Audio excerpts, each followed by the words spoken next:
धन्यकाळ संत भेटी, धन्यकाळ संत भेटी, पायी मिठी पडली तो, संदेहाची सुटली गाठी, झालो कोटी शीतळ, भव नदीचा झाला तारा, या उत्तरा प्रसादी, संदेहाची सुटली गाठी, झालो कोटी शीतळ, तुका म्हणे मंगळ आता, कोण दाता याहुनी, संदेहाची सुटली गाठी, झालो कोटी शीतळ, पांडुरंगा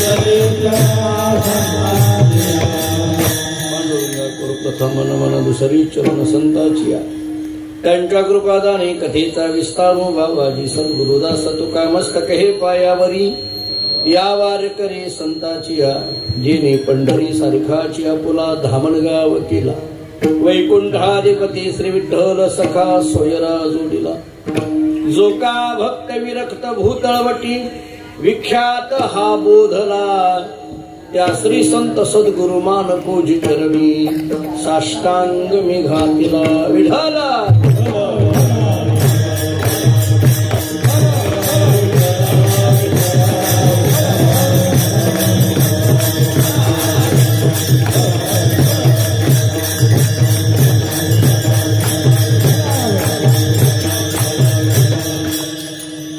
धन्यकाळ संत भेटी, पायी मिठी पडली तो, संदेहाची सुटली गाठी, झालो कोटी शीतळ. प्रस्तुत कीर्तन रूपी सेवेकरिता म्हणजे निरूपणाकरिता प्राप्त असणारा भंग महान भगवत भक्त जगद्गुरु श्री संत तुकाराम महाराज यांचा अत्यंत प्रसिद्ध महत्वाचा संतांच्या भेटीमध्ये प्राप्त झालेली धन्यता व्यक्त करणारा गोडासा 4 चरणाचा अभंग आहे. या अभंगामध्ये जगद्गुरु श्री संत तुकाराम महाराज सांगतायत की आजचं जीवन माझं धन्य झालेलं आहे, याचं कारण संतांची भेट झाली. महाराजांना विचारलं, महाराज संतांच्या भेटीमध्ये धन्यता झाली एवढंच का? महाराज सांगतात, माझ्या जीवनात एकही गाठी शिल्लक राहिली नाही, संदेहाची सुटली गाठी, झालो कोटी शीतळ. याही पेक्षा आणखी थोडं पुढे जाऊन सांगतात, यशावत जीवाला ज्या संसाराचं दुःख वाटायला लागलं, ती भव नदीचा मी तरुण गेलो, भव नदीचा झाला तारा, या उत्तरा प्रसादे. आणि माणसाच्या जीवनातलं सांसारिक दुःख संपल्यानंतर जे मानवी जीवनामध्ये प्राप्त होणारे जे आनंद आहे त्यालाच मांगल्य म्हटलं जातं. आणि हे मांगल्य माझ्या पदरामध्ये ज्यांनी टाकलं ते केवळ आणि केवळ संत आहेत. त्यांच्यासारखं दातृत्व या जगात दुसरं कोणाकडेही नाही. कोण दाता याहुनी, विठ्ठला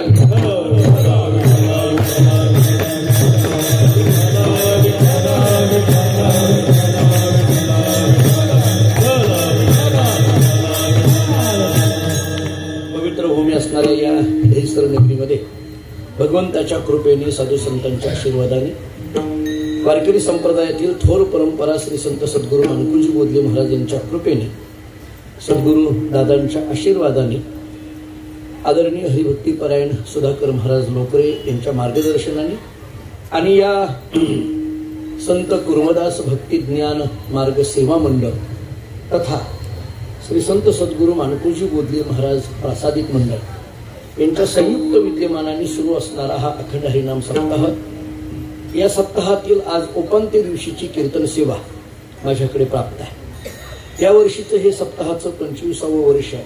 त्यामुळे रौप्य महोत्सवी वर्ष म्हणून आपण थोडा थाटामाटामध्ये या ठिकाणी साजरा करत आहोत. विशेष करून मानकुजी बोधले महाराजांच्या परंपरेतील जी काही कीर्तनकार मंडळी आहेत, सेवेकरी मंडळी आहेत, त्यांना आमंत्रित करावं या दृष्टीने अनेक मानकुजी बोधले महाराजांच्या परंपरेतील अनेक कीर्तनकार या ठिकाणी गेल्या 6 दिवसामध्ये इथे येऊन गेलेले आहेत. माझ्याकडे परंपरेने ही कीर्तन सेवा इथं उपस्थित आहेत. सद्गुरू दादा इथं उपस्थित आहेत त्यांच्या समोर आणि त्यांच्या उपस्थितीमध्ये हा उत्सव या ठिकाणी संपन्न होतोय.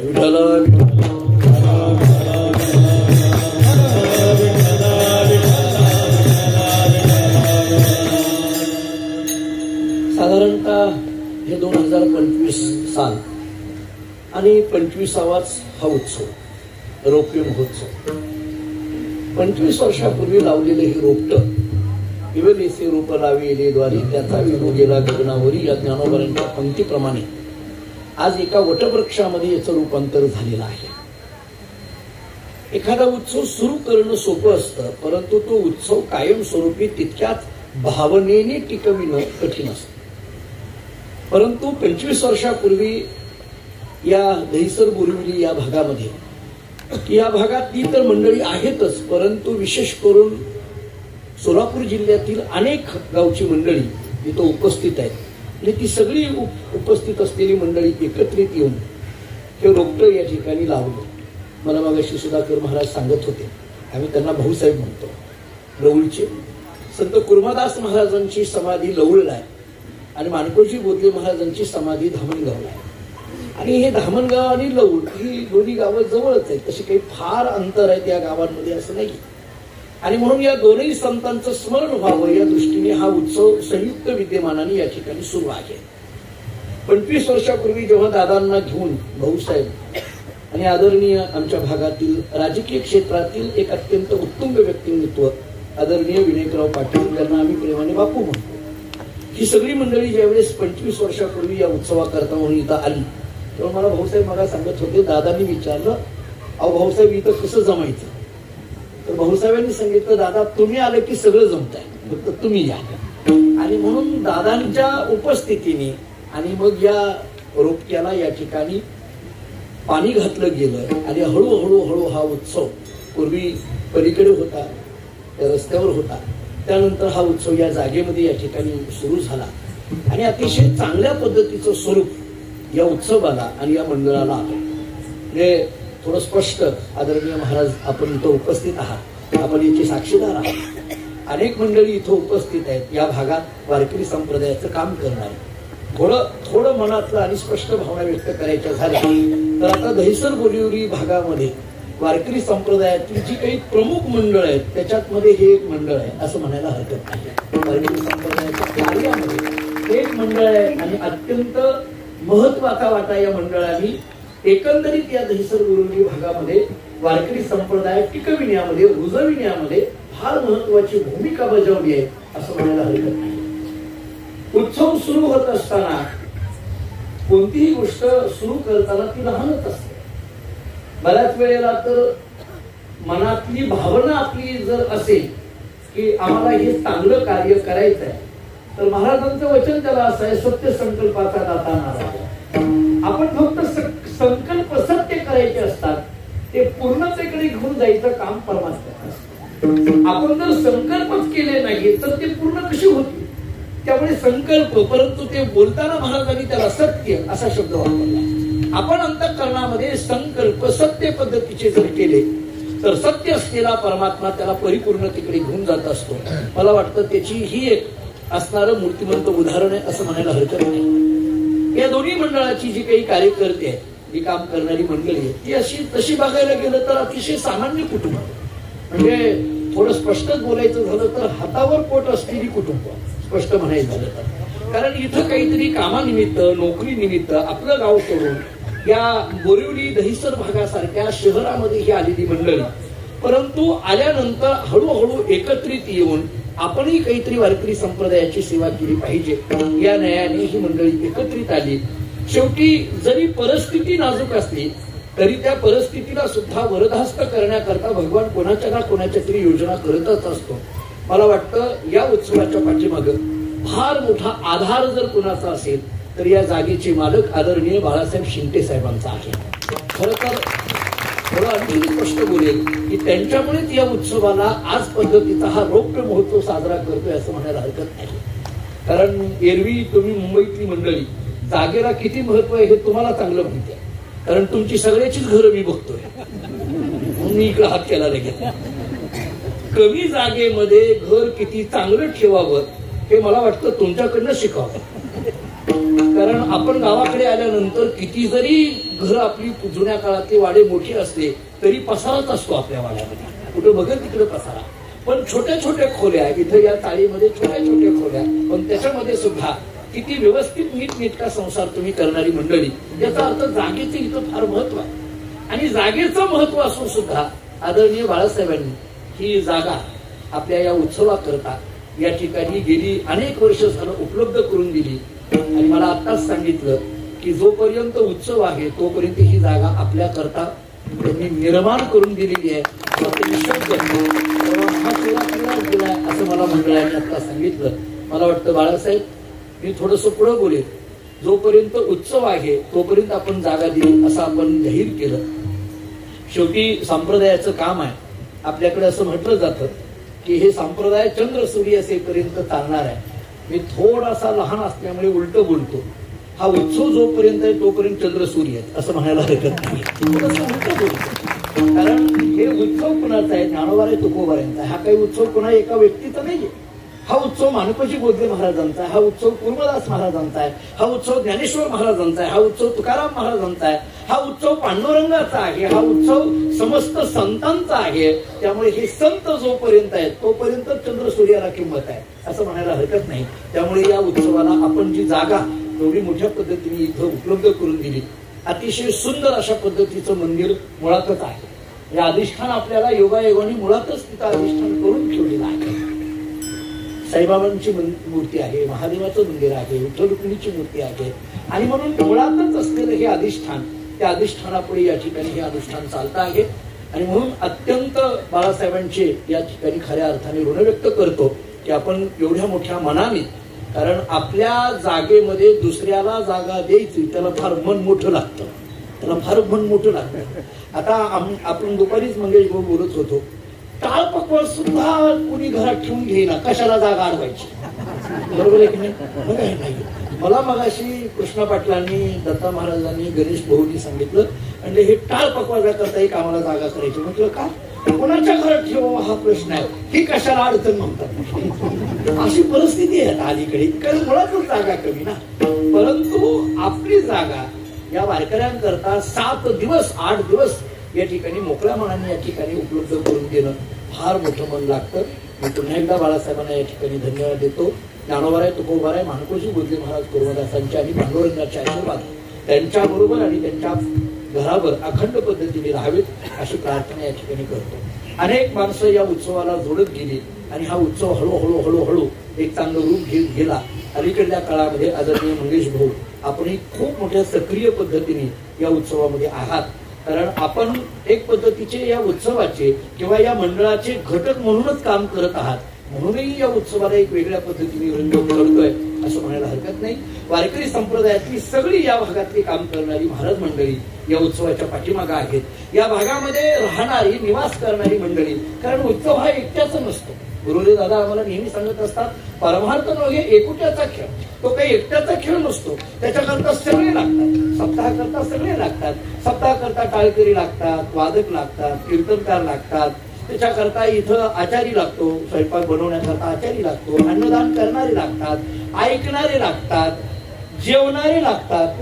महाराज जेवायलाच कोणी नसेल तर पंक्तीवारीने काय करायचं, सगळे लागतात. त्याच्यामध्ये देणगी देणारे लागतात. आणि म्हणून या सगळ्यांमध्ये यारे यारे लहान थोर याती भरत येणारी नर करावा विचार नरवी चिंता कवनासी. तुकोबारांच्या दुसऱ्या शब्दात बोलायचं झालं तर सकळासी येथे आहे अधिकार, कलियुगी उद्धार हरीच्या नावे.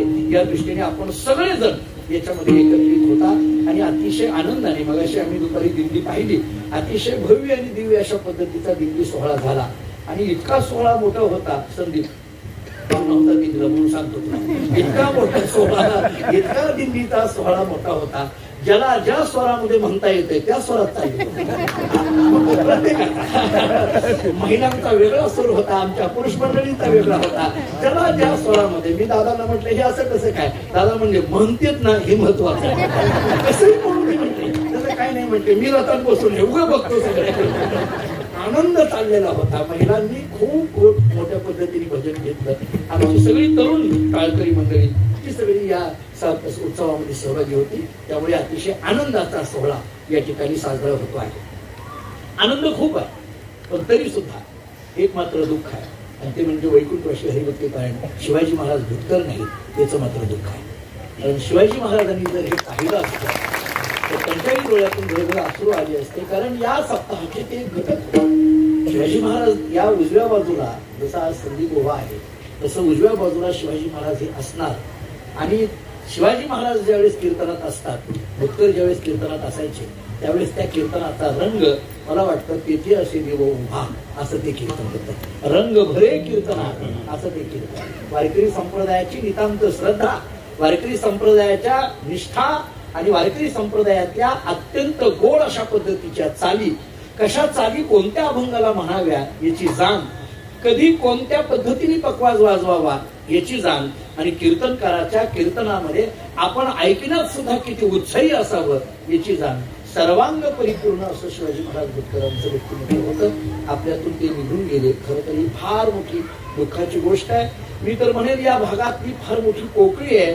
असं जरी असलं वारकरी संप्रदायाचीच ती फार मोठी पोकळी आहे. कारण महाराज गेले त्याच्यावर आजही विश्वास बसत नाही. कारण आजही म्हणजे विशेष करून या उत्सवावर जेवढं प्रेम तेवढं आमच्या परंपरेवर, विशेष करून सद्गुरू दादांवर तर नितांत श्रद्धा. अधिक मासाचा कुठलाही सप्ताह असला तर शिवाजी महाराज आमच्या सगळ्याच्या अगोदर हजर असायचे. पडेल ते काम मी त्र्यंबकेश्वरच्या सप्ताहामध्ये बघितलं. ताटं उचलून धुण्याचं काम शिवाजी महाराजांनी केलं. मी म्हटलं अहो भूतकर महाराज तुम्ही मृदंग वादक आहात, शेवटी अलीकडल्या काळात पकवाजाला फार मान आहे नाही तर देत नाहीत लवकर. अलीकडल्या काळामध्ये फार एक एक एक एक त्या पकवाज वादकांचे गुण म्हणा किंवा दोष म्हणा फार अवघड आहेत अलीकडे. पण शिवाजी महाराज हे एक व्यक्तिमत्व असं होतं की ते मृदंग वाजवण्याच्या वेळेला ते मृदंग वादक होते, पण इतर वेळेला मात्र ते निष्ठावंत वारकरी होते. पडेल ते काम करायचे. पडेल ते अगदी ताटं धुण्यापासून त्यांनी कामं आमच्या त्या उत्सवामध्ये अनेक पद्धतीची केली. याचा अर्थ ते आमच्यामध्ये मिसळून गेलेले होते. आज महाराज नाहीत. हा जर सोहळा त्यांनी पाहिला असता तर या सोहळ्यामध्ये एक वेगळ्या पद्धतीचा अधिक पद्धतीची रौनक या सोहळ्याला आली असती. परंतु शेवटी त्यांनी त्याच प्रेरणेने हा उत्सव आहे असं म्हणायला हरकत नाही. आज त्यांच्या नंतर त्यांच्या जागा चालवणारे संदीप महाराज आहेत किंवा अन्य सगळी मंडळी आहेत.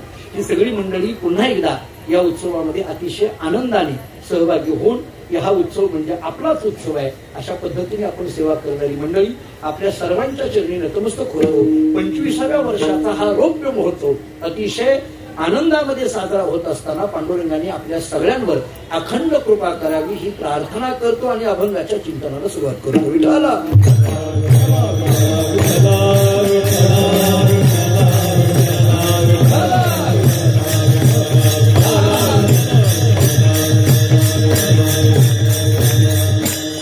जगद्गुरु श्री संत तुकाराम महाराजांच्या अभंगाचा अभ्यास करताना वेगवेगळ्या प्रकरणातले अभंग आपल्याला दिसून येतात.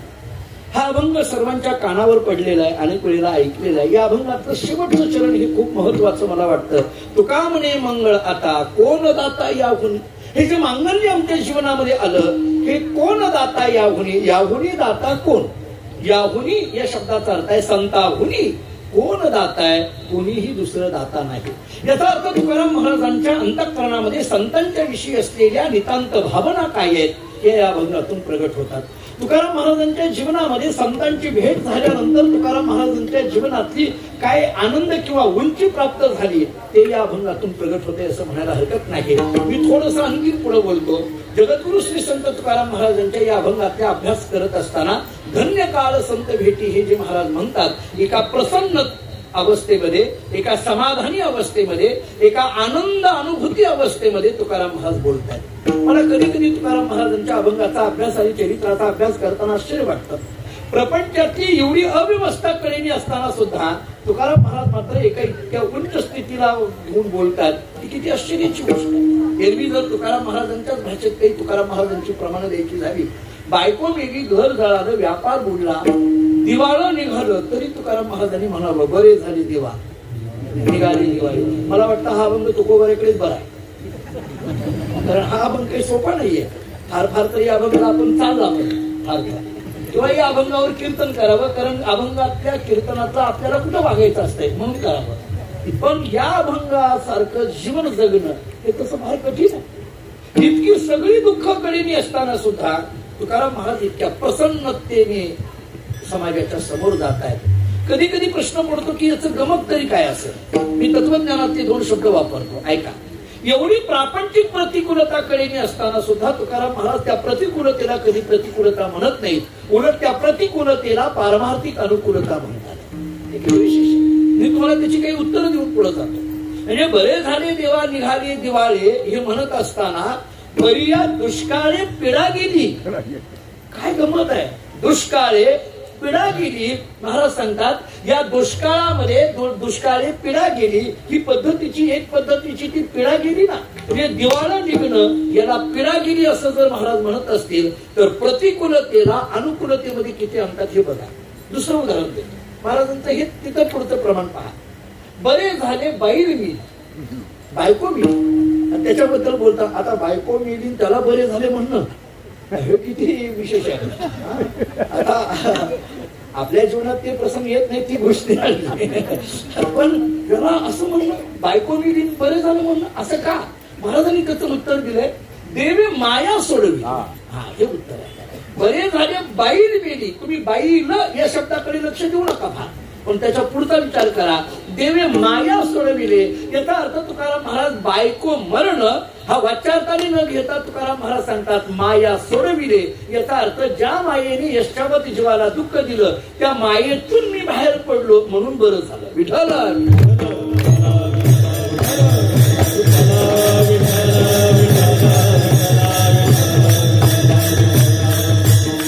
एका विशिष्ट अनुभूतीतून तुकाराम महाराज बोलतात. कलेनी एवढी प्रतिकूलता असताना सुद्धा मी 2 वाक्य आपल्याला सांगून पुढे जातो, जरा बारीक आहे का. प्रपंचाची अनंत दुःख असून सुद्धा भाषा नेहमी सुखाची येते त्यांना संत म्हणा, आणि प्रपंचातली सगळी सुख असून सुद्धा भाषा नेहमी दुःखाची येते त्याला माणूस म्हणा. पटलं का बघा, मी उदाहरण देतो तुम्हाला.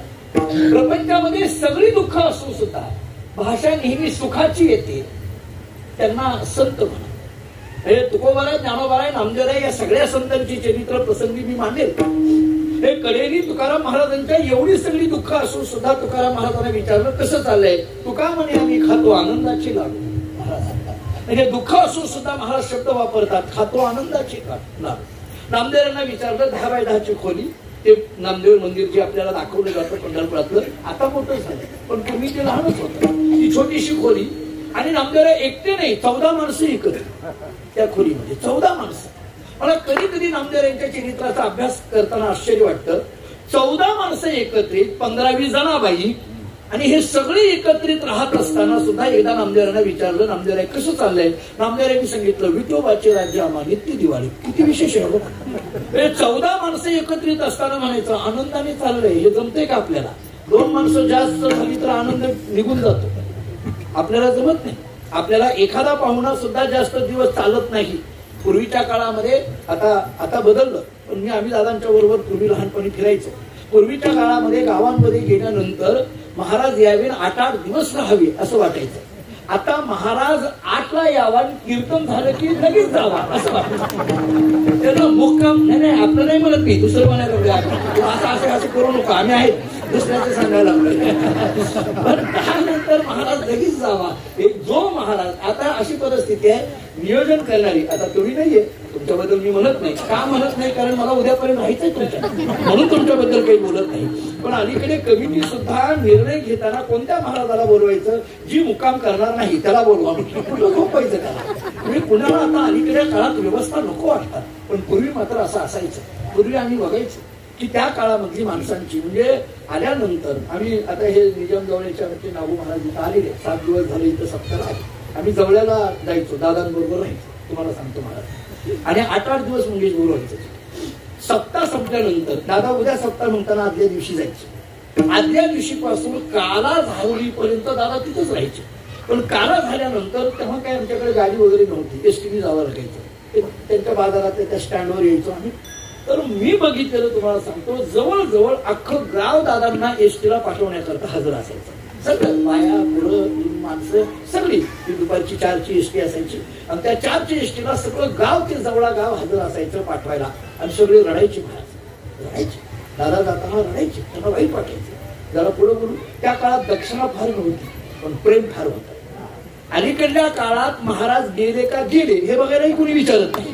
कीर्तन झाल्यानंतर कोणी नाही, दक्षिणा भरपूर झाल्या, पण अलीकडे ते प्रेम संपलं. म्हणून मला कधी कधी असं वाटतं की नामदेवरायांनी 14 माणसं एकत्रित असताना सुद्धा म्हणावं, विठोबाचे राज्य आम्हाला नित्य दिवाळी, आमच्या घरात आनंद आहे असं म्हणावं.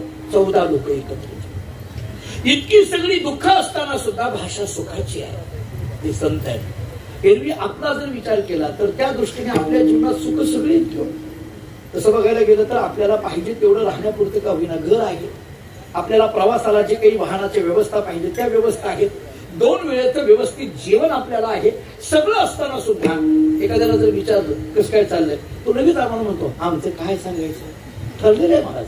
म्हणजे स्वतःचं रडगाणं खात राहतो. माणसाला सगळे संसारिक सुख असताना सुद्धा नेहमी भाषा दुःखाची आहे, तो माणूस आहे. आणि दुःख असून सुद्धा भाषा सुखाची आहे, ते संत आहेत. तुकाराम महाराजांच्या जीवनामध्ये अनंत दुःख जरी असली तरी महाराजांनी मात्र या अभंगातून स्वतःच्या जीवनातली धन्यता व्यक्त करावी. हे काय विशेष आहे. विठ्ठल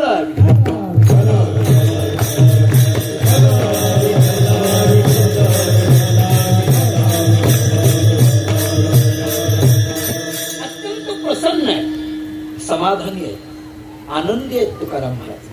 एकाला आश्चर्य वाटायला लागलं आणि तो तुकाराम महाराजांकडे गेला आणि तुकाराम महाराजांना म्हणायला लागला, महाराज एवढे तुम्ही प्रसन्न दिसताय, एवढं आनंदी दिसताय, एवढं समाधानी दिसताय, समाधान तुमच्या चेहऱ्यावर ओसंडून दिसतंय.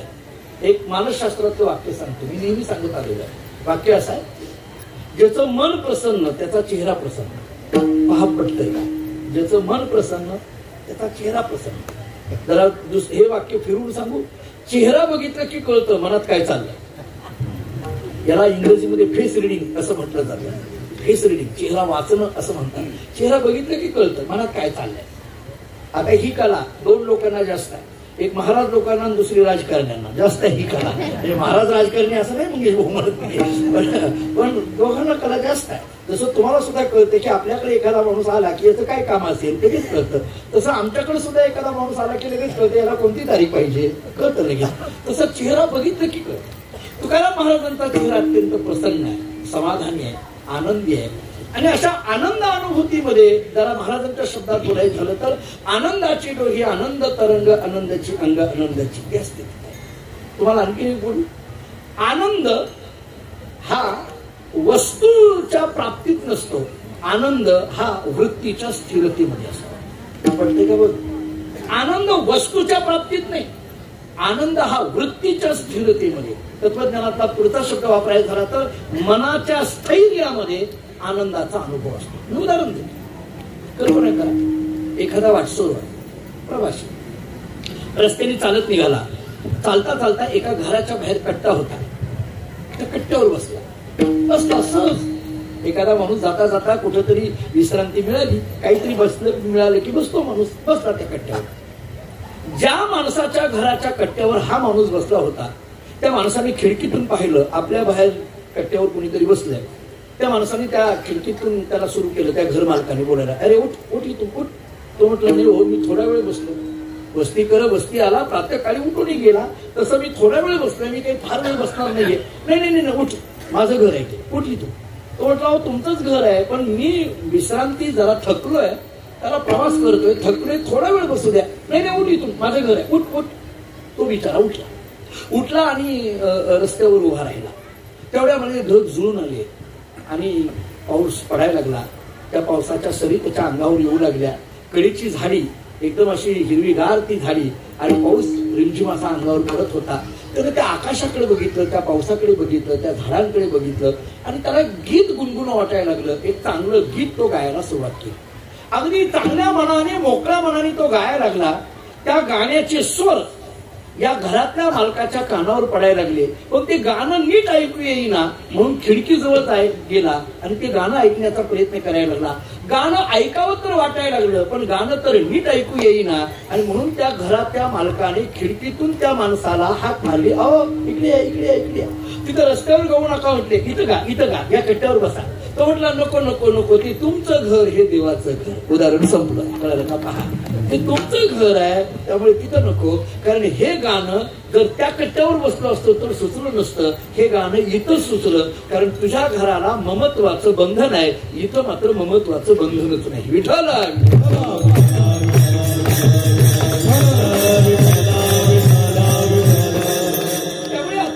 प्रसन्न चित्ताने असलेली तुकाराम महाराज, समाधानी असलेली तुकाराम महाराज, आनंदी असलेली तुकाराम महाराज. एकाने तुकाराम महाराजांकडे पाहिलं आणि महाराजांना विचारलं, महाराज एवढा आनंद ओसंडून तुमच्या चेहऱ्यावर दिसतोय, एवढं समाधान तुमच्याकडे दिसतंय, काय गमक आहे? तुकाराम महाराज सांगतात, माझ्या जीवनामध्ये आजचा दिवस हा भाग्याचा आहे, आजचा दिवस हा आनंदाचा आहे, नव्हे नव्हे आजचा दिवस हा धन्यतेचा आहे. महाराजांना विचारलं, तुमच्या जीवनात ही धन्यता येण्याला कारण तरी काय? अभंगाचं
पडली तो. तुकाराम महाराज सांगतात, आजचा दिवस, आजचा काळ, आजची वेळ माझ्या जीवनातली अत्यंत धन्य. त्याचं कारण काय?